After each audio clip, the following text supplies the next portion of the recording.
नमस्कार पोरांनो. स्वागत आहे तुमचं आपल्या ह्या टेक्स्टबुक सुपर कोचिंगच्या यूट्यूब प्लॅटफॉर्मवर. मित्रांनो, तुम्हाला माहिती आहे मी एक नवीन सिरीज सुरू केलेली आहे, ज्याला आपण नाव दिलेलं आहे राज्यसेवा टू द पॉइंट. म्हणजे असे काही महत्त्वाचे मुद्दे जे आपल्या येणाऱ्या सर्व स्पर्धा परीक्षांच्या दृष्टिकोनातून महत्त्व तर आहेतच, परंतु त्याहीपेक्षा जास्त महत्त्वाचे आहेत ते म्हणजे राज्यसेवेच्या डिस्क्रिप्टिव्ह पॅटर्नच्या अनुषंगाने. सो असाच एक महत्त्वाचा मुद्दा आज मी तुमच्यासाठी चर्चेला घेऊन आलेलो आहे. बरोबर आहे. सगळ्यात पहिल्यांदा तो मुद्दा जर आपण या ठिकाणी बघतो म्हटलं, तर एक न्यूज आली होती मित्रांनो, थेट परकीय गुंतवणुकीत महाराष्ट्र अव्वल. बरोबर ना? थेट परकीय गुंतवणुकीला आपण इंग्लिशमध्ये म्हणत असतो फॉरेन डायरेक्ट इन्व्हेस्टमेंट, म्हणजे शॉर्ट फॉर्ममध्ये आपण त्याला एफ-डी-आय म्हणतो. बरोबर ना? हा शब्द तुम्ही अनेक वेळा ऐकला असेल, यात तर काही शंका नाहीये. एफ-डी-आय, बरोबर आहे ना? सो एफ-डी-आय म्हणजे थेट परकीय गुंतवणूक, ज्याला फॉरेन डायरेक्ट इन्व्हेस्टमेंट म्हणतात. आणि या फॉरेन डायरेक्ट इन्व्हेस्टमेंटमध्ये आपला महाराष्ट्र जो आहे तो प्रथम क्रमांकावर आहे. अलीकडेच ही एक न्यूज आली होती. आता ही न्यूज आपल्या दृष्टिकोनातून महत्त्वाची आहे, कारण पूर्व परीक्षेला सुद्धा इकॉनॉमिक्समध्ये आपल्याला गुंतवणूक हा एक चॅप्टर आहे, इन्व्हेस्टमेंट ज्याला आपण म्हणतो. आणि मुख्य परीक्षेच्या दृष्टिकोनातून तुम्हाला माहिती आहे, आता मुख्य परीक्षा ही डिस्क्रिप्टिव्ह झालेली आहे. सो एसे रायटिंग पण आपल्याला आहे आणि जो इकॉनॉमिक्स हा सब्जेक्ट आहे हा सुद्धा डिस्क्रिप्टिव्ह आहे. सो सर्व पॉईंट ऑफ व्ह्यूने आजचा हा जो टॉपिक आहे हा आपण क्लिअर करून घेऊ. सुरुवात करत असताना सगळ्यात पहिल्यांदा या संदर्भातली जी नोट्स आहे ती आपल्या या टेलिग्राम ग्रुपवर तुम्हाला अवेलेबल होऊन जाईल लेक्चर झाल्यानंतर. सो टेलिग्राम ग्रुप तुम्हाला जॉईन करायचा आहे, ही लिंक आपल्याला टेलिग्राममध्ये सर्च करायची आहे आणि लिंक सर्च करून तुम्ही हा ग्रुप जॉईन करू शकता. यानंतर सध्या माझ्याकडे ज्या बॅचेस चालू आहेत त्या बॅचेस तुम्हाला सर्वांना माहिती आहेत. गॅरंटेड सिलेक्शन प्रोग्राम ही बॅच अशी काढली आहे की आम्ही ह्या कोर्समध्ये जे काही तुमच्याकडनं करून घेतोय ते सगळं तुम्हाला फॉलो करायचं आहे.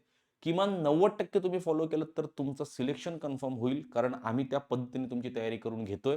समजा सिलेक्शन नाही झालं तर तुम्ही यासाठी जी फीस भरत असाल ती फीस तुम्हाला रिफंड मिळेल. बरोबर आहे. असा हा टेक्स्टबुकचा गॅरंटेड सिलेक्शन प्रोग्राम आहे. यासाठी जर तुम्हाला जॉईन करायचं असेल तर बिंदास तुम्ही जॉईन करू शकता. या संदर्भात आणखीन डिटेलमध्ये तुम्हाला चर्चा करायची असेल तर तुम्ही ह्या मोबाईल नंबरवर मला कॉन्टॅक्ट करा, काही हरकत नाही आहे. ठीक आहे. येस. याच्यानंतर गॅरंटेड सिलेक्शन प्रोग्राममध्ये नेमक्या कोणत्या गोष्टी आम्ही तुम्हाला देतोय ज्या नॉर्मल बॅचमध्ये नाही आहेत, त्या इथे तुम्हाला दाखवण्याचा प्रयत्न केला होता. जसं की offline revision classes plus mock test आम्ही घेणार आहोत पुण्यामध्ये. डिस्क्रिप्टिव्ह मॉक टेस्ट म्हणजे मेन्स पर्स्पेक्टिव्ह आपल्या सेपरेट टेस्ट सिरीज असणार आहेत. UPSC study notes plus model answers, UPSC लेवलवर जे स्टडी नोट्स वापरल्या जात आहेत, प्लस यूपीएससीच्या विद्यार्थ्यांचे जे मॉडेल आन्सर्स आहेत ते मॉडेल आन्सर्स आम्ही दाखवून त्या पद्धतीने तुमची आन्सर रायटिंगची तयारी करून घेतोय. 1-to-1 म्हणजे ॲडव्हान्स मेंटरशिप प्रोग्राम आम्ही तुमचा करून घेतोय. इंटरव्ह्यू गायडन्स असणारे वीकली रिपोर्ट्स आम्ही तुम्हाला गॅरंटेड सिलेक्शन प्रोग्रामच्या माध्यमातून देणार आहोत. म्हणजे प्रत्येक वीकमध्ये तुमचा प्रोग्रेस रिपोर्ट तुम्हाला मिळाल्यानंतर तुम्हाला कळेल की तुम्ही कुठे चुकतायत, तुम्हाला कुठे काम करणं गरजेचं आहे, तुमचा फोकस एरिया नेमका काय आहे. याबरोबरच कॅश प्राईज म्हणजे तुमचं जर सिलेक्शन झालं तर तुम्हाला टेक्स्टबुक सुपर कोचिंगकडून 1,00,000 रुपयांचं कॅश प्राईज आहे. असा हा एक वेगळा उपक्रम आम्ही राबवतोय. याच्यानंतर दुसरी एक नॉर्मल बॅच माझ्याकडे आहे, ज्याला आपण यशोदा एमपीएससी प्लस यूपीएससी असं नाव दिलेलं आहे. या बॅचमध्ये आम्ही तुम्हाला लाईफ टाईम सपोर्ट देतोय. डिस्क्रिप्टिव्ह पॅटर्नमुळे लिमिटेड पिरियडमध्ये विद्यार्थ्यांचा अभ्यास होणं थोडंसं अवघड होऊन बसतंय आणि मग अशा परिस्थितीमध्ये सारख्या सारख्या बॅचेस लावणं शक्य नाहीये. सो एकाच फीजमध्ये आम्ही तुम्हाला पोस्ट निघेपर्यंत बॅचेस अवेलेबल करून देतोय. त्याला आम्ही दिले नाव लाईफ टाईम सपोर्ट. सो ही पण बॅच तुम्ही अवेलेबल करू शकता. कोणतीही बॅच तुम्हाला जॉईन करायची असेल काही प्रॉब्लेम नाहीये, ईएमआय ऑप्शन्स अवेलेबल आहेत. हा मोबाईल नंबर आहे, या मोबाईल नंबरवर तुम्ही माझ्यासोबत बोला, मग डिसिजन घ्या. हां. याबरोबरच ही 18 पुस्तकं आम्ही तुम्हाला आमच्याकडनं देतोय फीजमध्येच. राईट? जी राज्यसेवा प्लस यूपीएससी या व्यतिरिक्त कंबाईनसाठी पण महत्त्वाची ठरतील आणि कंबाईनसाठी पण माझ्याकडे सेपरेट बॅच आहे, ती म्हणजे ही. ठीक आहे. आता येऊन जातो मी आजच्या मेन मुद्द्यावर. ॲक्चुअली अरे बापरे! हे हां.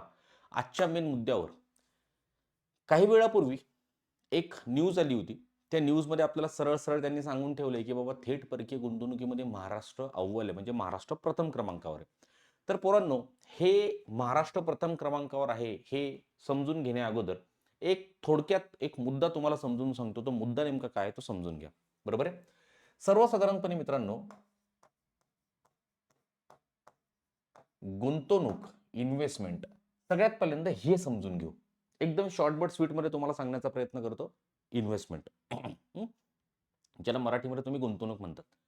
आता गुंतवणुकीचा जर मित्रांनो आपण विचार केला तर गुंतवणूक साधारणतः दोन प्रकारची आहे. आपल्याला इकॉनॉमिक्सच्या दृष्टिकोनातून जर विचार करतो म्हटलं तर गुंतवणूक दोन प्रकारची आहे. एक म्हणजे ज्याला आपण म्हणत असतो अंतर्गत गुंतवणूक, म्हणजे आपल्या देशातल्या देशामध्ये एका राज्यातून दुसऱ्या राज्यात केली जाणारी गुंतवणूक, आणि एकाला आपण म्हणत असतो बाह्य गुंतवणूक, म्हणजे एखाद्या देशातून आपल्या देशामध्ये केली जाणारी गुंतवणूक. सो आजची ही जी न्यूज आहे ही न्यूज याच्याशी संबंधित आहे. म्हणजे बाहेरच्या देशामधून आपल्या देशामध्ये जी गुंतवणूक केली जाते त्या गुंतवणुकीशी संबंधित न्यूज आहे. आता ह्या गुंतवणुकीचा जर मी विचार करतो म्हटलं तर ह्या गुंतवणुकीमध्ये सरळ सरळ एक गोष्ट आहे बघा. बाहेरून आपल्या देशामध्ये जी गुंतवणूक येते याचे जर आपण प्रकार बघितले तर साधारणतः दोन प्रकार पडतात. एकाला आपण म्हणत असतो FDI, ज्याला इंग्लिशमध्ये म्हणतात फॉरेन डायरेक्ट इन्व्हेस्टमेंट. एकाला म्हणत असतो आपण FPI ऑब्लिक FII, म्हणजे फॉरेन पोर्टफोलिओ इन्व्हेस्टमेंट किंवा फॉरेन इनडायरेक्ट इन्व्हेस्टमेंट. बरोबर आहे. ह्या दोन प्रकारच्या गुंतवणुकी असतात. बाहेरून आपल्या देशांमध्ये ज्या गुंतवणुकी केल्या जातात त्या गुंतवणुकीचे मुख्यतः दोन प्रकार पडतात, FDI आणि FPI. बरोबर आहे. आता ह्या दोघांमध्ये नेमका फरक काय आहे एकदम शॉर्ट बट स्वीट मध्ये सांगतो. बघा बघा मित्रांनो, फॉर एक्झाम्पल हा कोण आहे, तर फॉर एक्झाम्पल हे तुम्ही आहात. बरोबर आहे. हे तुम्ही आहात आणि ही तुमची इंडस्ट्री आहे. बघा मी तुम्हाला काय सांगण्याचा प्रयत्न करतोय, ही तुमची इंडस्ट्री आहे. ठीक आहे. आता ही इंडस्ट्री जर आपण बघितली तर ही इंडस्ट्री एकूण किती रुपयांची आहे, तर आपण पकडलं 1000 रुपयांची इंडस्ट्री आहे. ठीक आहे. आता बघा काय सांगतोय, अशाच प्रकारची ही इंडस्ट्री तुम्हाला ह्या रिकाम्या जागेवर उभी करायची आहे. इथे ही एक तुमची जी इंडस्ट्री आहे ती XYZ नावाची आहे. तुम्हाला ह्या ठिकाणी ABC नावाची आणखीन एक इंडस्ट्री उभी करायची आहे. ठीक आहे. हा, आता ही इंडस्ट्री उभी करण्यासाठी तुमच्याकडे किती रुपये शिल्लक आहे? तुमच्या स्वतःकडे 100 रुपये आहेत. बरोबर आहे. राईट. तुम्हाला या ठिकाणी इंडस्ट्री उभी करण्यासाठी गरज किती रुपयांची आहे? तुम्हाला गरज आहे 900 रुपयांची. सॉर्टेड इथपर्यंत.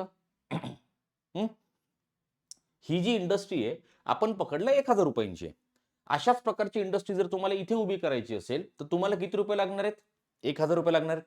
आता टोटल 1000 रुपयांपैकी तुमच्याकडे शिल्लक, तुमच्याकडे स्वतःचे पैसे किती आहेत? 100 रुपये. तुम्हाला गरज किती रुपयांची आहे?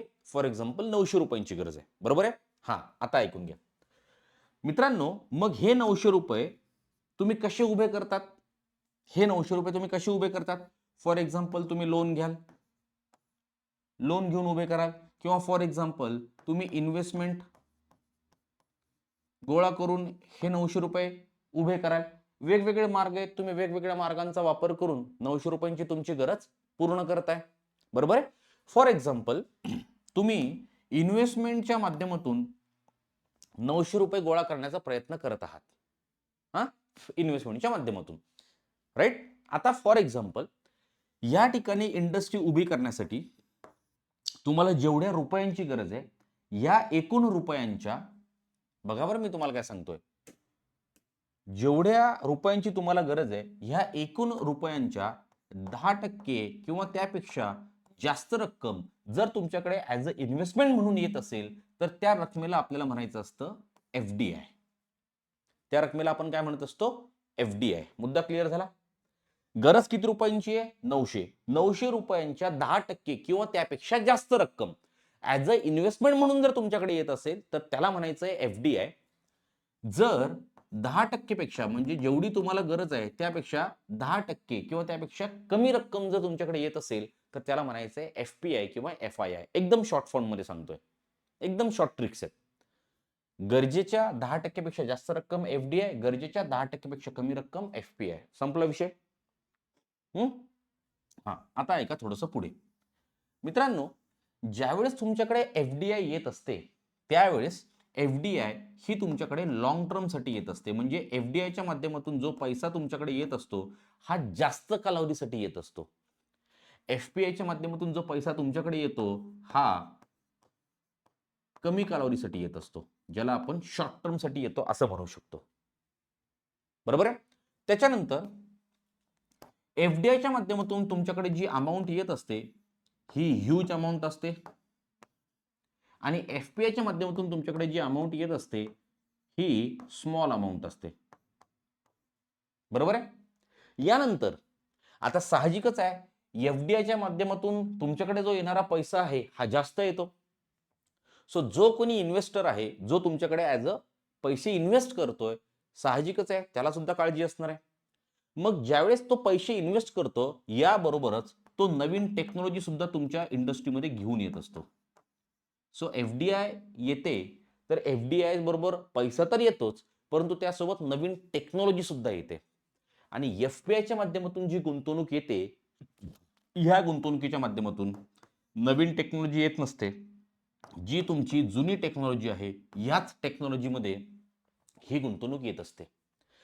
ज्यावेळेस टेक्नॉलॉजी नवीन येते मित्रांनो, साहजिकच आहे आधीची टेक्नॉलॉजी आणि आता आलेली नवीन टेक्नॉलॉजीमुळे पर्यावरणाचं नुकसान कमी प्रमाणात होत असतं, म्हणूनच तिला परमिशन मिळते, राईट.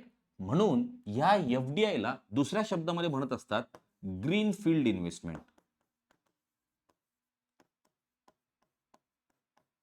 याला काय म्हणत असतात?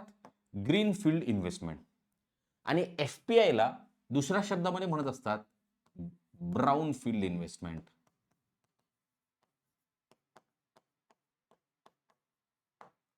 राईट. याला दुसऱ्या शब्दामध्ये म्हणत असतात ब्राउन फील्ड इन्व्हेस्टमेंट. एकदम बेसिक फरक तुम्हाला सांगितला, बरोबर आहे. आता दोन्ही इन्व्हेस्टमेंट तुमच्या डोळ्यासमोर मी ठेवल्या आणि एक सरळ साधा जर प्रश्न तुम्ही मला विचारला की काय रे पोरांनो, तुम्हाला काय वाटतं आपल्याकडे कोणती गुंतवणूक सर्वाधिक यायला पाहिजे? कोणती गुंतवणूक आपल्याकडे सर्वाधिक यायला पाहिजे? एफडीआय यायला पाहिजे की एफपीआय यायला पाहिजे? कमेंट बॉक्समध्ये नक्की तुम्हाला उत्तर द्यायचं आहे, बरोबर आहे. एफडीआयच्या माध्यमातून येणारा पैसा मोठा असतो, जास्त कालावधीसाठी येतो, नवीन टेक्नॉलॉजी येत असते, सो याला ग्रीनफील्ड इन्व्हेस्टमेंट म्हणतोय. एफपीआयच्या माध्यमातून येणारा पैसा छोटा असतो, कमी कालावधीसाठी येतो आणि ही जुन्याच टेक्नॉलॉजीमध्ये येते, म्हणून याला ब्राउनफील्ड इन्व्हेस्टमेंट असंही आपण म्हणतो. एफपीआयचं एक उत्तम उदाहरण तुम्हाला देऊ का? एफपीआयचं उत्तम उदाहरण आपण असं म्हणू शकतो, just like a share market, बरोबर आहे.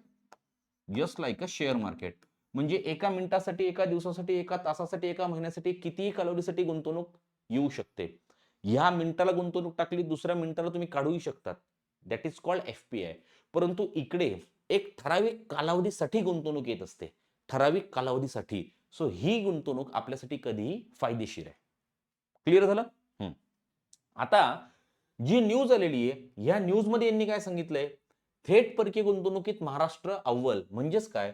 तर आपल्याकडे जी थेट परकीय गुंतवणूक आलेली आहे, ज्याला आपण एफडीआय म्हणतोय, एफडीआय म्हणजे आपल्या देशामध्ये जी काही एफडीआयच्या माध्यमातून गुंतवणूक आली आहे, या गुंतवणुकीमध्ये आपला महाराष्ट्र प्रथम क्रमांकावर आहे. म्हणजेच सर्व राज्यांच्या तुलनेत महाराष्ट्रामध्ये जी एफडीआयच्या माध्यमातून गुंतवणूक आलेली आहे, ही सर्वाधिक आहे. मग साधारणतः एकूण किती गुंतवणूक महाराष्ट्रामध्ये आलेली आहे? तर 10.57 अब्ज डॉलर एवढी सर्वाधिक थेट परकीय गुंतवणुकीत एवढी गुंतवणूक महाराष्ट्रामध्ये आलेली आहे, बरोबर आहे. देशात एकूण एफडीआय जेवढा आला, त्यापैकी 18% एफडीआय एकट्या महाराष्ट्रात आलेला आहे. मुद्दा लक्षात आला? आणि मित्रांनो, एक मुद्दा लक्षात ठेवा बरं, चालू घडामोडीच्या दृष्टिकोनातून पण म्हणा किंवा इकॉनॉमिक्सच्या दृष्टिकोनातून पण म्हणा, ज्या ज्या ठिकाणी अशा गोष्टी तुम्हाला वाचायला मिळतात की बाबा महाराष्ट्र या ठिकाणी प्रथम क्रमांकावर आहे, महाराष्ट्र या ठिकाणी अव्वल आहे, त्यावर 100% तुमचा प्रश्न येत असतो, बरोबर आहे. सो या दृष्टिकोनातून येणाऱ्या पूर्व परीक्षेमध्ये तुम्हाला प्रश्न बघायला मिळू शकेल. सो आत्ताच याची तयारी करून ठेवा, ठीक आहे. येस, सॉर्टेड आहे. आता जाऊ थोडंसं पुढे. आता ही जी गुंतवणूक आपल्या महाराष्ट्रामध्ये आलेली आहे, तर महाराष्ट्रामध्ये तर कळाली, परंतु एकंदरीत राज्यनिहाय आपण जर ह्या गुंतवणुकीचं प्रमाण बघितलं, महाराष्ट्र प्रथम क्रमांकावर आहे, परंतु त्यानंतर कोणकोणत्या राज्यांचा क्रमांक लागतो तर ते बघून घेऊ. महाराष्ट्र 10.57 अब्ज डॉलर, त्याच्यानंतर आहे कर्नाटक ज्याच्यामध्ये 8 अब्ज डॉलरची गुंतवणूक आलेली आहे. तामिळनाडूमध्ये 3.84 अब्ज डॉलर आहे, हरियाणामध्ये 2.2 अब्ज डॉलर आहे, गुजरातमध्ये 2.48 अब्ज डॉलर आहे, दिल्लीमध्ये 2.3 अब्ज डॉलर आहे आणि तेलंगणाचा विचार जर करतो म्हटलं तर 1.94 अब्ज डॉलर आहे. म्हणजे विचार करा, 10.57 कुठे आणि दुसऱ्या क्रमांकाचं राज्य 8 अब्ज, म्हणजे 2.57चा डिफरन्स आहे, राईट. सो सगळ्यात पहिल्यांदा राज्यनिहाय प्रमाण कसं आहे हे एका इमेज फॉर्मॅटमध्ये पण मी तुम्हाला दाखवण्याचा प्रयत्न केलेला आहे. इमेजवरून आपल्याला खूप साऱ्या गोष्टी लक्षात राहतात. महाराष्ट्र, कर्नाटक, तामिळनाडू, हरियाणा, गुजरात आणि दिल्ली. क्लिअर इथपर्यंत? येस. याच्यानंतर थोडंसं जर पुढे गेलो तर कोणत्या देशांनी आपल्या भारतामध्ये सर्वाधिक गुंतवणूक केलेली आहे? इथेही तुम्हाला प्रश्न विचारला जाऊ शकतो, की बाबा भारतामध्ये परकीय गुंतवणूक किंवा थेट परकीय गुंतवणूक जी आलेली आहे, कोणत्या देशाकडून सर्वाधिक गुंतवणूक आलेली आहे? त्याचे रँकिंग तुम्हाला दाखवलेले आहेत. सिंगापूर रँक 1 आहे. त्याच्यानंतर अमेरिका रँक 2 आहे. Mauritius rank 3, UAE United Arab emirates rank 4, camp belt 5व्या क्रमांकावर आहे, नेदरलँड 6व्या क्रमांकावर आहे, सायप्रस आणि जपान. साधारणतः ह्या 8 देशांचा जर विचार करतो म्हटलं तर यांची रँकिंग अशी आहे. सगळ्यात पहिल्यांदा सिंगापूर आहे, अमेरिका दुसऱ्या क्रमांकावर आहे. हा मुद्दा लक्षात ठेवणं गरजेचं आहे. याच्यानंतर जर आपण थोडंसं पुढे जातो म्हटलं तर कोणत्या क्षेत्रामध्ये एकंदरीत सर्वाधिक गुंतवणूक झालेली आहे, कोणत्या क्षेत्रामध्ये गुंतवणुकीचं प्रमाण कमी आहे? क्षेत्र म्हणजे सेक्टर वाईज जर आपण गुंतवणूक बघितली तर संगणक सॉफ्टवेअर आणि हार्डवेअरमध्ये 9.39 अब्ज डॉलर आहे. सेवा क्षेत्रात सर्व्हिस सेक्टरमध्ये 9.23 आहे. घाऊक व्यापार 2.39, टेलिकॉममध्ये 1.39 आणि वाहन क्षेत्रामध्ये 1.94. इथे सॉरी 2.9 आहे. राईट. सो संगणक म्हणजे कम्प्युटर सॉफ्टवेअर आणि हार्डवेअर, सर्व्हिस सेक्टर, घाऊक व्यापार आपला, टेलिकॉम आणि वाहन या क्षेत्रामध्ये ह्या पद्धतीने गुंतवणूक आलेली आहे. बरोबर आहे. सो सगळ्यात पहिल्यांदा आपल्याला ही गोष्ट क्लिअर करणं गरजेचं आहे की आपल्या देशाचा जर आपल्याला आर्थिक विकास साध्य करायचा असेल, बरोबर आहे, आपल्या देशाचा आर्थिक विकास साध्य जर आपल्याला करायचा असेल तर यासाठी एफडीआयच्या माध्यमातून येणारी गुंतवणूक आपल्यासाठी कशी फायदेशीर आहे हे सगळ्यात पहिल्यांदा आपल्याला समजून घेणं गरजेचं आहे. जर ही कॉन्सेप्ट तुम्हाला क्लिअर झाली तर तुम्हाला बाकीची न्यूज समजायला एकदम सोपं जातं. आणि हीच जर कॉन्सेप्ट आपल्याला क्लिअर झाली नाही तर बाकीची न्यूज आपण पाठ करत असतो. राईट. सो सुरुवातीला त्याच्यामुळे मी तुम्हाला सांगितलं की जी गुंतवणूक आहे या गुंतवणुकीचे एकूण 2 प्रकार पडतात, एफडीआय, एफपीआय. दोघांचाही डिफरन्स मी तुम्हाला सांगितला. त्याच्यातून तुम्हाला कळलं की एफडीआय आपल्यासाठी कशी फायदेशीर आहे. ती एफडीआय आपण बघून घेतल्यानंतर मग आपण बघितलं की बाबा महाराष्ट्रामध्ये एकूण किती एफडीआय आलेली आहे आणि मग state wise ranking, country wise आपल्या भारतामध्ये सर्वाधिक गुंतवणूक करणाऱ्या कंट्रीजचा नंबर आणि त्याच्यानंतर सेक्टर वाईज या सगळ्या गोष्टी आपण बघितल्या. आता ह्याच इश्यूला अनुसरून जर मुख्य परीक्षेच्या दृष्टिकोनातून म्हणजे राज्यसेवा मुख्यच्या दृष्टिकोनातून जर विचार करतो म्हटलं तर सरळ सरळ याच्यावर हे लोक प्रश्न जनरेट करू शकतात. एसे रायटिंगचा जर आपण विचार करतो म्हटलं तर एसे रायटिंग मध्ये तुम्हाला एखादा एसे असाही येऊ शकतो, बरोबर आहे, अधिक परकीय गुंतवणूक.